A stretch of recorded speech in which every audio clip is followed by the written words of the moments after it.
vehicle, it uses what we call the microsonic energy device. Microsonic energy device, it is the device that I personally invented in 2009. A car that never needs gas, never plugs in and just keeps running. Sounds impossible, right? But it's real, and it's not coming from Tesla or Toyota. It's coming out of Africa. A quiet inventor from Zimbabwe may have just cracked the code and built a truly self-charging vehicle. No wires, no fuel, just motion, and the wildest part? It's not even a prototyping, and mass production is on the table and the auto industry is on freaking out. Stick around, it only gets wilder from here. Africa's auto revolution. While the United States worries about chip shortages and Tesla's next launch, something massive has been unfolding quietly across the Atlantic. In just 10 years, Africa has gone from being a dumping ground for used cars to designing, building, and exporting its own vehicles. And this isn't about building flashy concept cars or chasing EV high. Africa is building vehicles for survival. Tough machines designed to face the real world, not just glide through Silicon Valley traffic. Traffic gets awful along Bay Area highways. It is easy to think Los Angeles has it much worse than we do. Let's start with Morocco, the leader of this automotive way. In 2024 alone, its factories in Tangier and Kenitra rolled out more than 610,000 vehicles. And here's the kicker. 9 out of 10 of those were exported straight to Europe. That makes Morocco not only Africa's top car producer, but also the second largest supplier of vehicles to the European Union after China. Right now, Morocco's total factory capacity is over 1 million cars per year. That's about 1,700 new vehicles being finished every single day, a production rate that outpaces many older plants in Europe. This is what makes Morocco attractive, and this is what made the Morocco platform grow that fastly. Next up is South Africa, the country that still sets the gold standard for engineering. With decades of manufacturing experience, it's home to global players like BMW, Ford, and Toyota. Over 100,000 people work in these plants and more than 300,000 more are employed across the supply chains in logistics, components, and dealerships. About 60% of all South African-built vehicles are exported. But what makes their vehicles stand out is how tough they are, with bakkies and SUVs built to handle rough terrain and harsh environments. Dust-sealed electronics and reinforced suspensions are standard. That obviously will impact their decision because they are now, instead of running 2 lines as they used to do traditionally. But now, let's talk about the underdog that's rising fast, Nigeria. In the town of Niue, innocent vehicle manufacturing has expanded rapidly. Back in 2020, they could build 10,000 vehicles a year. Now, they've scaled that up to 15,000, and in late 2024, they rolled out Nigeria's first locally built electric pickup truck. These vehicles aren't just copies of foreign models. They're built with thicker body panels and reinforced welds, made to survive the country's deeply cratered roads. Ghana is on the same track. Kantanka Automobile produces up to 7,000 pickups and SUVs each year, almost all of them staying within the country. And they're not just sticking to petrol, they've started experimenting with solar-powered drivetrains to help cut fuel costs. Some of the alternatives are renewable energy sources, which include all fuel types and energy carriers. Especially for taxi fleets that spend hours on the road daily. Then there's Kenya, a country whose automotive journey has had its ups and downs. Mobius Motors, based in Nairobi, had to temporarily shut down its factory in 2024 due to funding issues. But with new investment, they're back in action. Their latest vehicle, the Mobius 3, is set for full production in July 2025. This rugged SUV is 60% locally sourced and comes with a turbocharged 1.6-liter engine and a ladder frame designed to handle farm tracks and rural terrain with ease. What's even more impressive is how Africa is building not just cars, but supply chains. In the past, most raw materials had to be imported.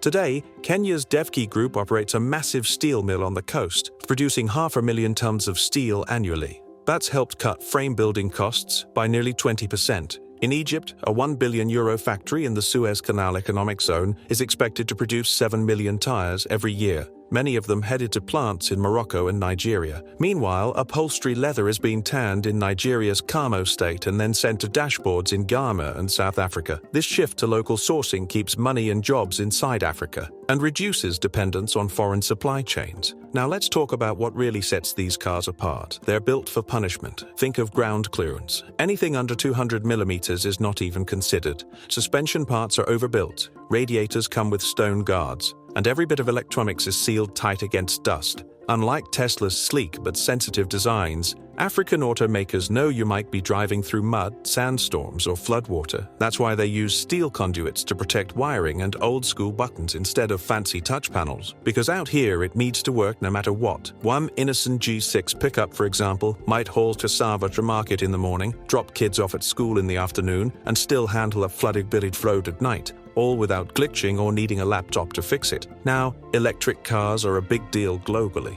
but in much of Africa, charging is a serious challenge. More than 600 million people still live without reliable electricity, even in places with power lines, voltage drops and blackouts are common. On top of that, Africa has the lowest charger-to-person ratio in the world, fewer than one charger for every 10,000 people. So, long-range EVs like Teslas just don't work outside the big cities. That's why self-charging in African vehicles means something different. We're talking hybrids that use regenerative braking, solar panels on the roof, or simple alternator systems that charge batteries while idling. These setups might not look flashy, but they keep lights on and small electronics running, even when the power grid doesn't, and this no-nonsense approach is winning over real customers.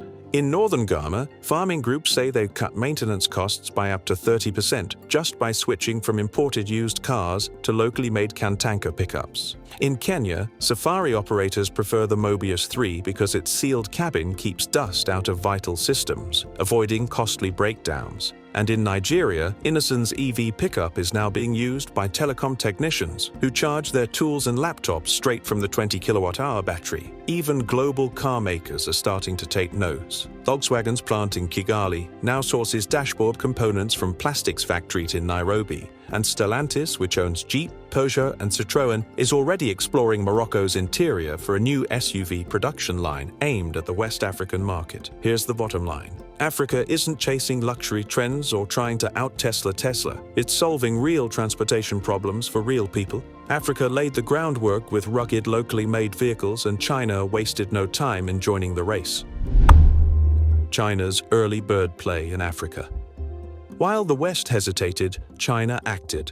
As American companies debated whether self-charging cars were real or just a gimmick, Chinese investors were already shaking hands, building factories, and forming partnerships across Africa.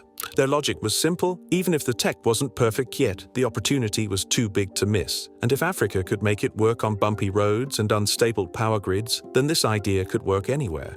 In Nairobi, the Chinese connection is already up and running. The Kenyan startup Basigo is putting electric buses on city roads, with 17 of them already operating, each one built with help from Chinese giant BYD. And it looks really nice. Look at that, KDL, it's brand new, this one. Backed by a Shenzhen parts company, Kenyan engineers are now designing cheaper power modules to make production more affordable for the local market. Over in Uganda, China's CHTC is working with Kira Motors, a state-backed Ugandan car maker, to refine solar-powered hybrid buses. Their shared goal is simple: cut dependence on diesel and the national grid by making public transport more energy independent.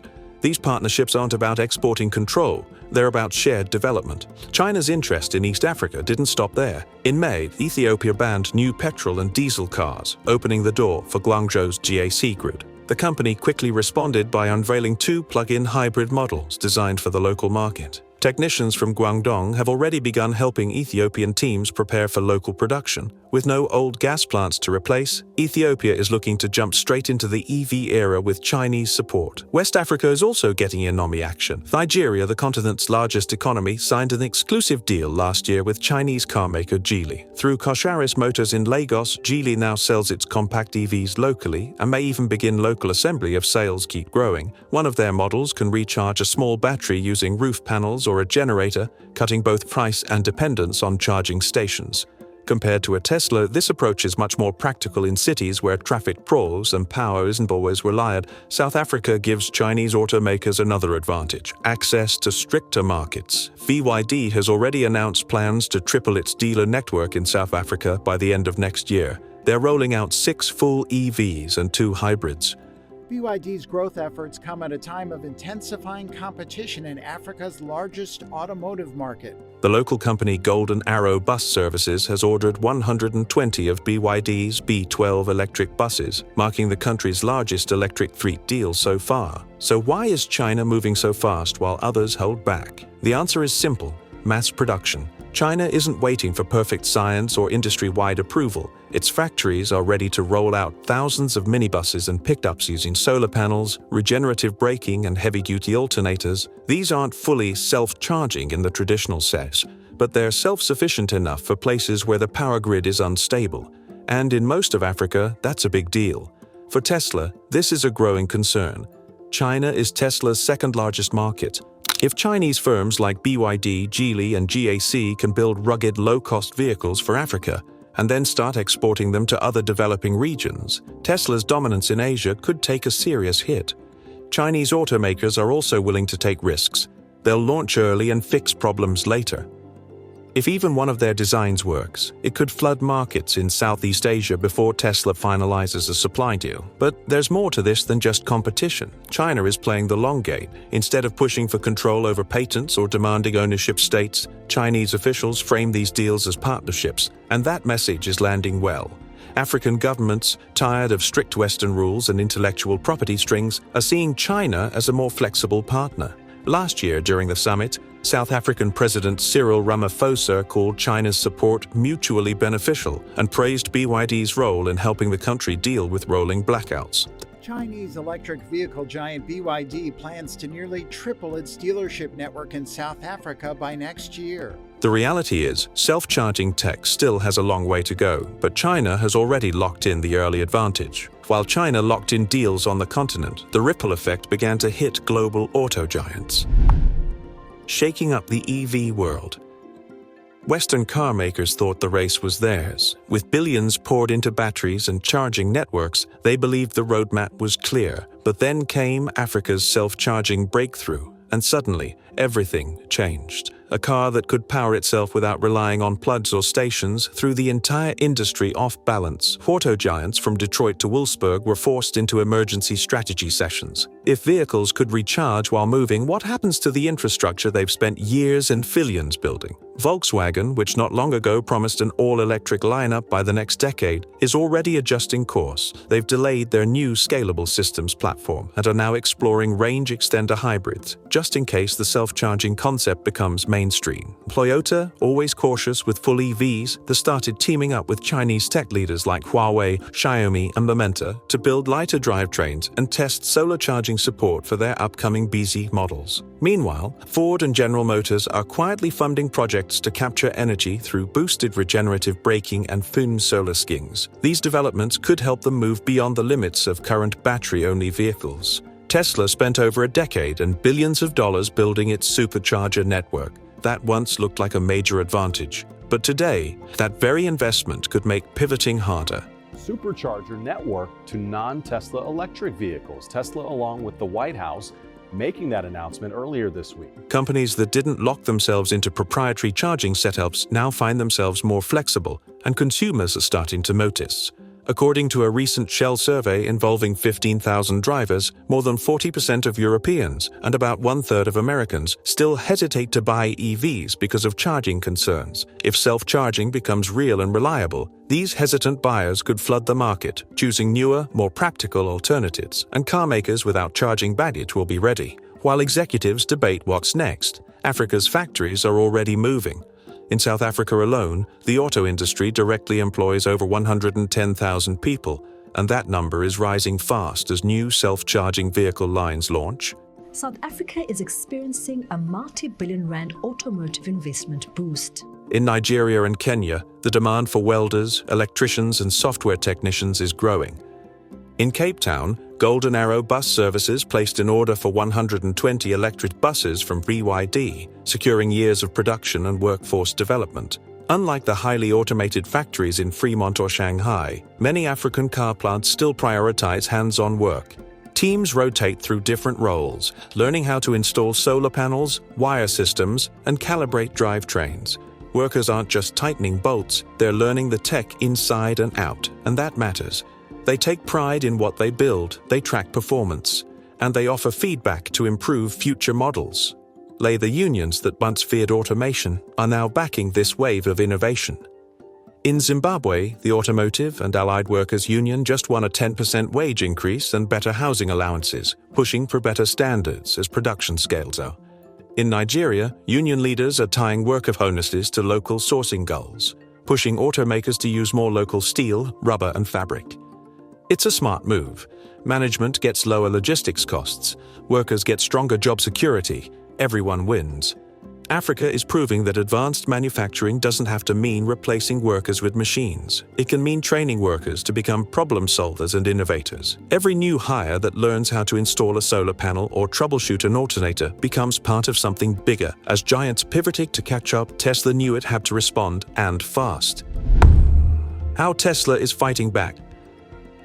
Tesla has faced competition before, but nothing quite like this. When word got out that Zimbabwean inventor Maxwell Chikumbutso had built a self-charging electric vehicle, it hit Silicon Valley hard. Chikumbutso, a 44-year-old man, a resident of Joaresekwa in Harare. Videos of his free energy car spread like wildfire online, pulling in millions of views in just days. And while engineers and scientists around the world quickly raised questions about the science behind it, the impact was already being felt. The idea of a car that charges itself while driving sounded like fiction, but it was getting traction fast, and that was enough to make Tesla nervous. This was more than just another electric vehicle announcement. Tesla's entire business model is built around charging infrastructure. Over $10 billion invested in superchargers, home plugs, and proprietary battery tech. If people start to believe they no longer need to plug in their cars, then Tesla's most valuable asset isn't an advantage anymore. It becomes a liability. A self-charging EV, even if partially true, threatens to erase the reason Tesla's network ever mattered. Elon Musk didn't respond with panic, at least not publicly. He's always been skeptical of ambient wireless charging, especially at the scale needed to power a moving vehicle. He's pointed out that energy can't be created out of thin air, and he's right. Physics still applies. So when the Chikumbutso story started trending, Tesla kept quiet. No official press release, no open attack. But behind closed doors, things moved quickly. Musk reportedly asked Tesla's top engineers to analyze the clips and study whether any current technologies could explain what they were seeing. His teams in battery systems, solar, and energy recovery got the call to dig deeper, even if the idea seemed far-fetched. At the same time, Tesla was already working on its next big project, the Redwood, a compact crossover planned to hit production by mid-2025 at Gigafactory, Texas. Leaked documents showed that this model would aim for a sticker price under $30,000, about half the cost of the current entry-level Model 3. Now, the pressure is on to build in features that nudge it closer to the self-charging narrative. Engineers are racing to include solar skins, more powerful regenerative braking, and a new 48-volt electrical system that helps reduce wasted energy. These tweaks won't make it truly plug-free, but they help Tesla stay relevant in a world suddenly obsessed with energy independence on wheels. But trouble was already brewing. Even before the self-charging buzz, Tesla's grip on global markets was slipping. In Europe, their share of new EV registrations dropped below 1% this spring, marking the fourth straight month of decline. And in April, Tesla's global quarterly sales fell by 13%, their worst performance in almost 3 years. So when the Chikumbutso video went viral, it didn't just stir curiosity, it spooked investors. Within days, Tesla's stock dropped, wiping billions off its market value. Analysts started to question not just the science of self-charging, but whether Tesla could hold on to its lead if this technology, real or not, gained momentum in the public's imagination. Tesla didn't waste time exploring its options. The fastest move? Get Redwood on the road as soon as possible and price it aggressively. If buyers can't have self-charging, maybe they'll settle for cheap and efficient. Behind the scenes, there were also whispers of outreach. Executives reportedly began discreetly contacting African labs, trying to find out whether Chikumbutso's design was real, scalable, or something in between. These conversations were kept quiet, likely to avoid looking like Tesla was chasing a tech it had publicly ignored. Internally, Tesla started pushing a new initiative called Project Infinite. The name might sound dramatic, but the goal is pretty clear. Find every possible way to recover energy from a moving car. Teams are working on ideas like capturing power from suspension movement, tire pressure shifts, and even panel vibrations. Most of these are extensions of existing energy recovery systems, but the hope is to squeeze out enough power to cover 15% of a car's daily energy needs, all without plugging in. The first working prototypes are being targeted for release by 2027. If successful, it won't replace the supercharger network, but it might give Tesla a new way to market itself as a leader in self-sustaining mobility, rather than being stuck defending yesterday's infrastructure. Still, one big problem remains. No independent lab has verified the science behind Chikumbutso's self-charging vehicle. Physics says you can't move without inputting energy, but public perception doesn't. Wait for peer-reviewed papers. Anyway, enough of me blabbering, let me hop onto the driver's seat and check what this car is all about. It moves fast. If enough consumers start to believe that plug-free driving is possible, even just in theory, it changes the conversation. Tesla's best move now is speed. Deliver a low-cost model, boost real-world efficiency, and make sure the brand stays linked to big, bold ideas, not bulky charging cables. The irony is that Tesla helped make electric cool, but now it's the one being challenged by a car that doesn't need to charge at all. Africa has shaken the system, and the next few months will show if Tesla can adapt, or if it gets left behind by a new kind of revolution. Tesla's next steps may be bold, but another breakthrough promises to reshape how cars charge altogether. These charging roads are changing everything. 10 years ago, the idea that a road could charge your car while you drive sounded ridiculous, but that's now a real thing in multiple countries and it's working. The system is simple in concept but advanced in execution. Just a few centimeters beneath the asphalt, flat copper coils connected to the power grid generate a magnetic field. That energy is picked up by a special receiver installed underneath the car and converted into electricity. The coils only activate when an equipped vehicle passes overhead, which helps minimize energy loss and keeps pedestrians safe. This setup is known as a dynamic electric road system, and Sweden is leading the charge. On the island of Gotland, engineers built a 1.6-kilometer stretch called Smart Road Gotland, where a 40-ton truck has already driven at speeds of 80 kilometers per hour while drawing up to 100 kilowatts of power straight from the road, even during icy winter conditions. Wireless charging electric road system. They're out on the road right now filming our electric bus charging while driving. The success of that project convinced Sweden to move ahead with building the world's first permanent inductive motorway. A 21-kilometer section of the E20 highway is now being prepped for electrification, and the goal is to open it to freight traffic before 2026. That's just the start, as Sweden plans to build 2,000 kilometers of these roads by the end of the decade. Italy is moving just as fast. Near the A35 highway in Brescia, engineers have built a 1-kilometer test loop called Arena del Futuro. This stretches powered at 1 megawatt and has already wirelessly recharged a Fiat 500 and an Iveco electric bus while driving at highway speeds. The transfer efficiency has reached above 85%, which is extremely impressive. Stellantis, the parent company of Fiat, says this proves that long-haul trucks could run with much smaller battery packs and spend less time charging. That would cut both weight and cost. Based on the early results, Italy is now considering adding the same wireless charging system under a live stretch of motorway once it passes its second winter of testing. In the United States, Michigan has become the first state to power up a dynamic charging road. In Detroit's Corktown district, a quarter-mile stretch of 14th Street was fitted with wireless coils late last year. The project cost just under $2 million and brought together partners like the state of Rivian, the city of Detroit, Ford, DTE Energy, and Israeli tech company Electrion. Tests using a Ford e-Transit van have already shown that the system can add around 20 kilometers of range per hour at city driving speeds, more than enough to keep delivery vehicles topped up between stops. Officials have confirmed the pilot will expand to 1 full mile after more performance data is collected through Detroit's freezing winter. The biggest challenge today is cost. A review of European infrastructure tenders found that installing just 1 kilometer of inductive charging road costs between 6 and 20 million euros, depending on how much traffic the road handles and whether it needs a full rebuild. But there's a reason that governments are still going ahead with it. Heavy-duty trucks, responsible for around a quarter of road transport emissions, benefit the most. If those trucks can cut battery size by half, they can carry more cargo and drop tens of thousands of euros off the cost of each vehicle. Over time, that saves fleet operators money and makes clean transport more competitive. This technology is now catching on faster than anyone expected. In France, a new pilot is being launched on the A10 highway outside Paris. In Germany, engineers are weighing wireless inductive charging lanes against the overhead cable systems already being tested on the A5 near Frankfurt. China is moving fast too. In Wuhan, a 3-kilometer wireless charging corridor for buses is already under construction. And in Israel, Electron is developing a full airport shuttle route that recharges while running. For everyday drivers, this matters more than it may seem. Dynamic charging goes after the two biggest reasons people hesitate to buy EVs: the high price and the fear of running out of charge.